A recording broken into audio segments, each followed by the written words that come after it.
গাছটি তুফানে ভাঙ্গে লাইছে। আব্বাই যে কাম করতেছে ভালো। কেমন আছেন আপনি? ভালো আছি। ভালো আছো? হ্যাঁ ভালো আছি। আইলাম পরে এই একটু আগে আইছি। আরে খাটা বড়। আসসালামু আলাইকুম আব্বা। ওয়ালাইকুম আসসালাম। ভালো আছেন? হ্যাঁ ভালো আছি। বাইরে ভাই দেখি আইছে গরিব কোথাকার।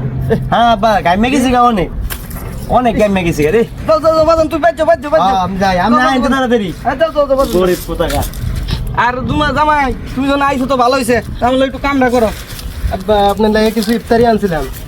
দূরে আহো তোমার ইফতারি মিয়া। একটু কামটা করো। আচ্ছা আব্বা একটা কথা জিগায়। জিগাও। আমরা তো জামাই দুজনই। হ্যাঁ হ্যাঁ আপনি আগে বাড়িতে পাঠিয়ে দিলেন আর আমাকে কইলেন কাজ করিয়েছো। বাজান একটা কথা কই, তুমি হইলে আমার বড় মেয়ে জামাই।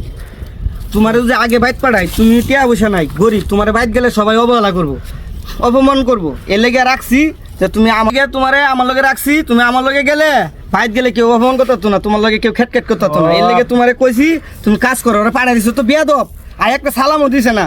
টিয়ার গরম দেখা না তোমার লগে হ্যান্ডশিপ পর্যন্ত করে নাই। বুঝছো বাজান? ঠিক আছে, তুমি গুছা করো না বাজান, তোমারে আমি অনেক আদর করি, ভালোবাসি। ঠিক আছে, ঠিক আছে। বুঝছি। আচ্ছা লোক জায়গা আমরা তো আদর নাই গরমের মধ্যে। লোক এটি লোক আপনার লাগে কিছু ইফতারি আনছিলাম একসাথে আচ্ছা সবাই ইফতারি করুন। আয়ো বাজান রে।